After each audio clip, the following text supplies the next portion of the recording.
दोस्तों नमस्कार। तो 3 मंथ्स स्ट्रेटजी के अंदर आज अपन बात करते हैं सिस्टम एनालिसिस एंड डिजाइन वाले पेपर के बारे में। सैड का जो पेपर है वो काफ़ी इंटरेस्टिंग सिलेबस रखता है। सैड के पेपर के अंदर पेपर अगर हम देखें तो सिलेबस अगर हम देखें तो बहुत कम पोर्शन है, लेकिन जैसे हम हर टॉपिक की डेप्थ में जाने की कोशिश करते हैं तो उनके जो क्वेश्चंस आते हैं वो हर बार हमें बीट कर जाते हैं। तो सैड के क्वेश्चंस के अंदर आपको बहुत अच्छी तरह से क्वेश्चन को बार बार पढ़ना, क्वेश्चन के कंसेप्ट्स को डेप्थ में समझना बहुत आवश्यक हो जाता है। इसलिए सैड हमारे लिए एक चैलेंजिंग टॉपिक है प्रोग्रामर के एग्जाम के अंदर। हालांकि मैंने देखा था किसी ने एक ग्रुप के ऊपर ये क्वेश्चन फायर किया था कि which topic which subject is toughest in programmer. तो आप में से अधिकतर लोगों का क्वेश्चन जावा के ऊपर था। अधिकतर लोगों का जो मार्क था, जो आंसर था, वो जावा था। जावा तो ठीक है, आपको टफ लगती है, लेकिन सैड के क्वेश्चंस को आप किसी भी तरीके से कम नहीं आंक सकते। सैड के क्वेश्चन आते हुए हम गलत करते हैं। उसका रीजन है सैड के अंदर जो लैंग्वेज है वो हमें बहुत परेशान करती है। तो आइए आज हम सैड के डिटेल सिलेबस की बात कर लेते हैं। सबसे पहले हम अगर देखें तो सिस्टम क्या है, सिस्टम की कैरेक्टरिस्टिक्स क्या हैं, उनकी बात अपन करते हैं। सिस्टम की कौन कौन से कंपोनेंट्स हैं उनकी बात हम करते हैं। किस किस प्रकार के सिस्टम होते हैं हम उनकी बात करते हैं।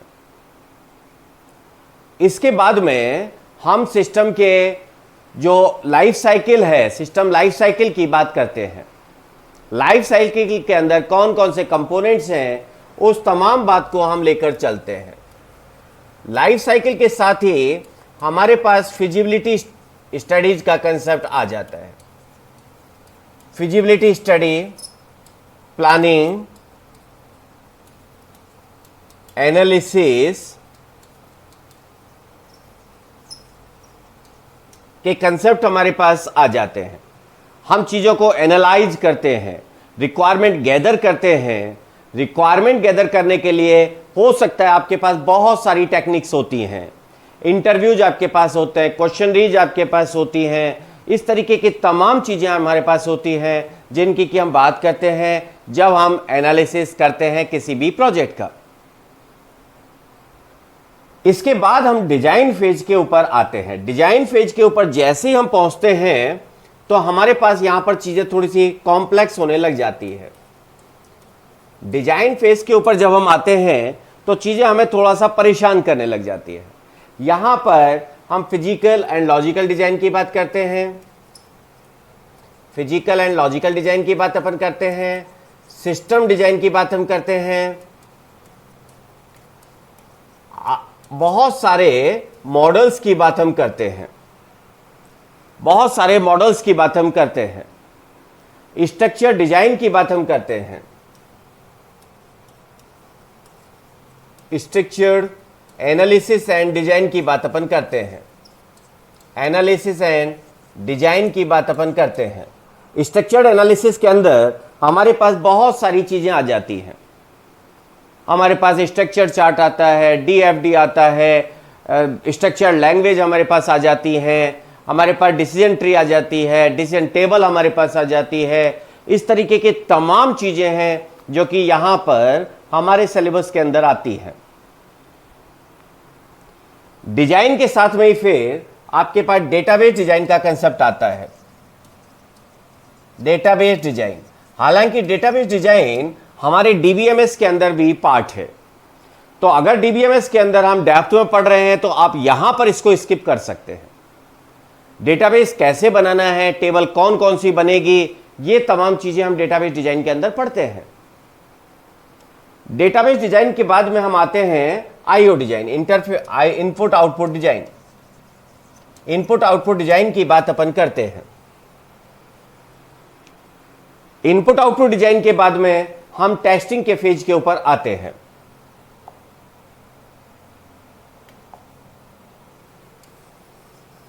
टेस्टिंग के फेज के ऊपर हम आ जाते हैं। टेस्टिंग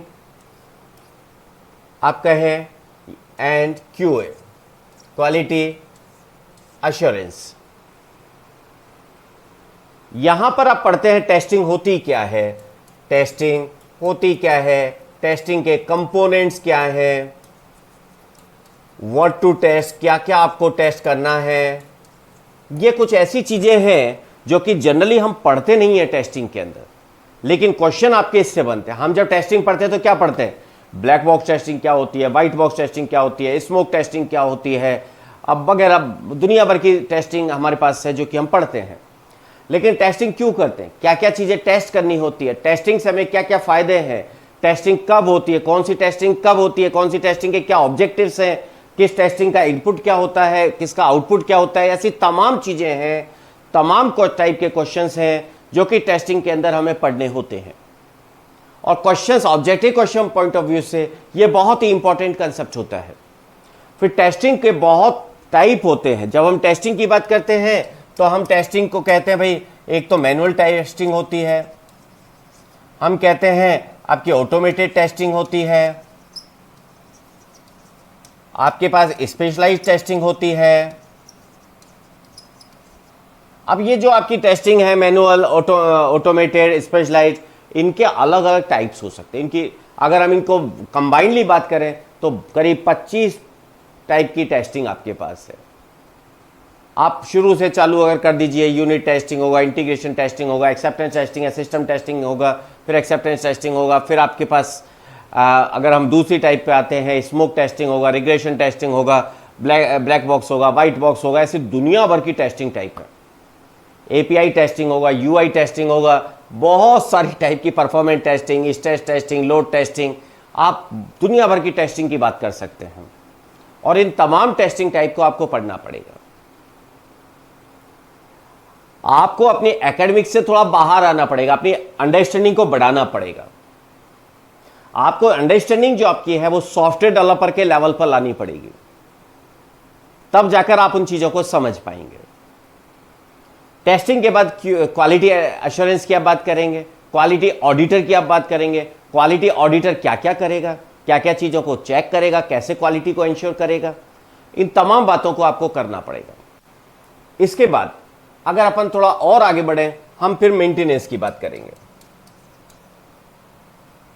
इंप्लीमेंटेशन एंड मेंटेनेंस की बात करेंगे।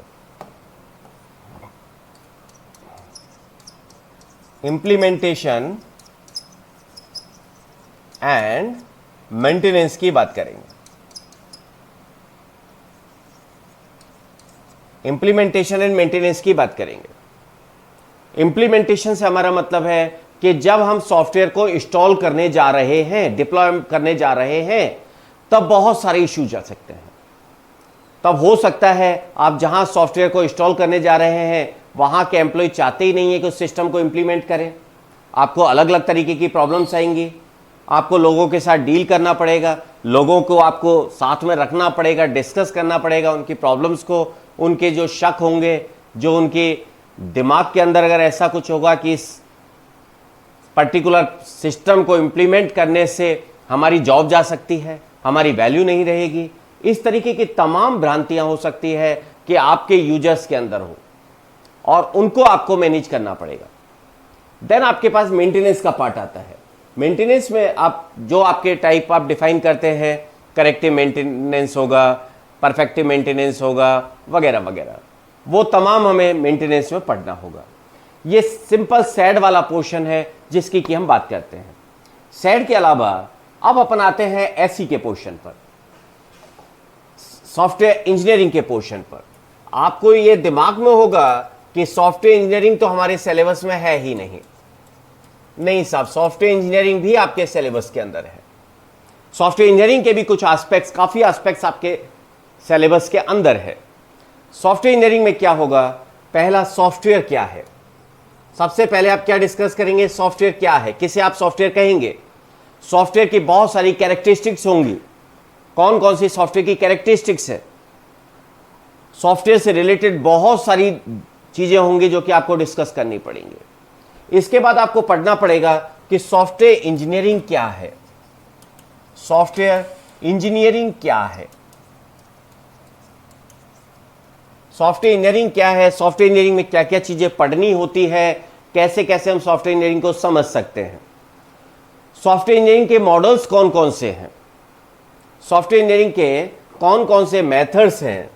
बेसिकली जब हम बात करते हैं तो हम प्रोसेस की, प्रोडक्ट की बात करते हैं। तो जो प्रोसेस आपके पास है उस प्रोसेस की आप बात करते हैं। यहां पर आप अलग अलग टाइप के मॉडल्स की बात करते हैं। आप यहां पर वाटरफॉल मॉडल आपका देखते हैं, इंक्रीमेंटल मॉडल आप देखते हैं, स्पाइरल मॉडल आप देखते हैं, वगैरह वगैरह वगैरह। लेकिन इस जगह पर आप कुछ इंपॉर्टेंट एस्पेक्ट्स को ना भूल जाएं। इंपॉर्टेंट एस्पेक्ट्स आपके कौन से हैं, आपके इंपॉर्टेंट एस्पेक्ट्स हैं जो कि नए मेथड्स हैं। नए मेथड्स का मतलब एजाइल मेथड्स, जैसे एजाइल मेथड्स, क्योंकि आपके पास सॉफ्टवेयर इंजीनियरिंग मेथड्स है सिलेबस के अंदर, ये आप ध्यान रखिएगा। जब आप एजाइल की बात कर रहे हैं तो एजाइल के अलावा आप एक्सपी की बात करेंगे, एक्सट्रीम प्रोग्रामिंग की बात करेंगे, आप स्क्रम की बात करेंगे, और जैसे ही आप स्क्रम की बात करेंगे तो स्क्रम मास्टर वगैरह वगैरह दुनिया भर की चीजें आपके सामने आ जाएंगी। इसके बाद आप रिक्वायरमेंट इंजीनियरिंग की बात करेंगे, आप रिक्वायरमेंट इंजीनियरिंग की बात करेंगे, रिक्वायरमेंट इंजीनियरिंग की बात आप करने वाले हैं। रिक्वायरमेंट इंजीनियरिंग से थोड़ा आगे बढ़े हैं,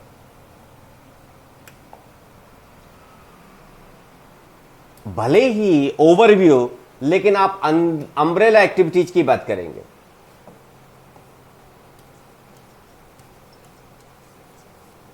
अम्ब्रेला एक्टिविटीज की बात करेंगे। अम्ब्रेला एक्टिविटीज कौन सी हैं, वो एक्टिविटीज जो कि सॉफ्टवेयर डेवलपमेंट के अंदर हमेशा आपके साथ अटैच रहती हैं, वो आपकी अम्ब्रेला एक्टिविटीज है। अम्ब्रेला एक्टिविटीज के अंदर बहुत सारी एक्टिविटीज आपकी आती हैं, लाइक मैनेजमेंट, आपके शेड्यूल मैनेजमेंट आपका आता है, ट्रैकिंग मॉनिटरिंग ट्रैकिंग आपके पास आती है, ठीक है ना, आपके पास क्वालिटी एश्योरेंस है, आपके पास कॉन्फ़िगरेशन मैनेजमेंट है, आपके पास डॉक्यूमेंटेशन है। ये तमाम आपके अम्ब्रेला एक्टिविटीज के अंदर आती है। अम्ब्रेला एक्टिविटीज का मतलब है कि जब आपका सॉफ्टवेयर डेवलप हो रहा है, सॉफ्टवेयर डेवलप होते वक्त आपको जिन तमाम चीज़ों की आवश्यकता है, उन तमाम चीज़ों की बात अपन करते हैं अम्ब्रेला एक्टिविटीज के अंदर, कि आप हर स्टेज पर कौन सा काम आप करना है, वो तमाम एक्टिविटीज आपकी अम्ब्रेला एक्टिविटीज कही जाती है। तो अम्ब्रेला एक्टिविटीज की हम बात करेंगे, काफी डेप्थ में जाकर आप अम्ब्रेला एक्टिविटीज को देख सकते हैं। देखिए यहां पर जो प्रॉब्लम हमारे साथ है ये है कि जो सिलेबस है, सिलेबस में सारी चीजें हमें खुल के दी हुई नहीं है, इसलिए हमें लगता है कि नहीं सिलेबस में सैड ही है। लेकिन ये समान चीजें आपको पढ़नी चाहिए अगर आप प्रोग्रामर की तैयारी कर रहे हैं तो। भले ही आप बहुत ही कम पढ़ें, लेकिन आपको उनका आइडिया होना चाहिए। जैसे ही आप मैट्रिसेस के ऊपर जाएंगे, अब आपको यहां पर पढ़ना पड़ जाएगा कि भाई आपके पास कौन कौन से मैट्रिक्स है, साइज मैट्रिक्स कौन सी है, साइज ओरिएंटेड मैट्रिक्स कौन सी है, फंक्शन पॉइंट ओरिएंटेड मैट्रिक्स कौन सी है। इन तमाम चीज़ों को आपको पढ़ना पड़ेगा। प्लानिंग से रिलेटेड कंसेप्ट आपको पढ़ने पड़ेंगे। लेकिन मैं हालांकि उन चीज़ों के डेप्थ में नहीं जा रहा हूं। और एक चीज़ जो आपकी लास्ट में यहां पर जो आती है, वो आपकी आती है object oriented analysis and design. ये यहां पर आपको देखना ही पड़ेगा, डिटेल में जाना पड़ेगा। ऑब्जेक्ट ओरिएंटेड एनालिसिस डिजाइन के अंदर, ऑब्जेक्ट ओरिएंटेड के अंदर कौन कौन से मॉडल्स आप बनाते हैं, ऑब्जेक्ट ओरिएंटेड एनालिसिस क्या है, क्लास कैसे बनेगी, कौन सी क्लास बनेगी, कौन सी नहीं बनेगी, कौन कौन से डायग्राम है, ऑब्जेक्ट डायग्राम क्या है, क्लास डायग्राम क्या है, और कौन कौन से डायग्राम्स हैं, सीआरसी क्या है, ऐसी तमाम दुनिया भर की चीजें हैं जो कि आपको बहुत डेप्थ में पढ़ना है। ध्यान रखिए ये ऑब्जेक्ट ओरिएंटेड एनालिसिस डिजाइन आपके सेड वाले मतलब सेकंड पेपर के अंदर दो मॉडल है, जावा एंड सेड, दोनों के अंदर है। इसे ये आपको बहुत डेप्थ में पढ़ना पड़ेगा। हो सकता है क्वेश्चन जावा में पूछ लिया जाए, हो सकता है क्वेश्चन आपका सेड में पूछ लिया जाए। बात हमारी ऑब्जेक्ट ओरिएंटेड की है, बात हमारी ऑब्जेक्ट ओरिएंटेड एनालिसिस डिजाइन की है। वो भले ही किसी में पूछा जाए, question will be same, answer will be same. Language का थोड़ा सा फर्क हो सकता है कि वहां पर थोड़ा सा हमारा प्रोग्रामिंग एस्पेक्ट्स के साथ में पूछ लिया जाए, यहां पर थोड़ा सेड के एस्पेक्ट में, सॉफ्टवेयर इंजीनियरिंग के एस्पेक्ट में पूछ लिया जाए, लेकिन बहुत ज्यादा डिफरेंस नहीं आता है। तो दोस्तों ये आपका है सेड का पोर्शन। बहुत ही केयरफुली पढ़ना है आपको, क्योंकि क्वेश्चंस जो आपके होते हैं वो आपको डिच करते हैं। आपको क्वेश्चन समझ में नहीं आता है, आंसर गलत हो जाता है, आते हुए गलत हो जाता है। जिस सब्जेक्ट में आते हुए क्वेश्चन गलत होता है उस सब्जेक्ट का नाम है सेड। अगर आप उस क्वेश्चन को 4 बार पढ़ लेंगे तो फिर आप पे गलती नहीं होगी। तो ऐसा सब्जेक्ट अगर कोई पूछा जाए कि ऐसा सब्जेक्ट कौन सा है जिसमें आते हुए गलत कर देते हैं, वो सब्जेक्ट है सेड। बहुत ही केयरफुली आपको इसको पढ़ना होगा। ठीक है दोस्तों, अगली बार किसी अगले पॉइंट को लेकर मिलते हैं। नमस्कार।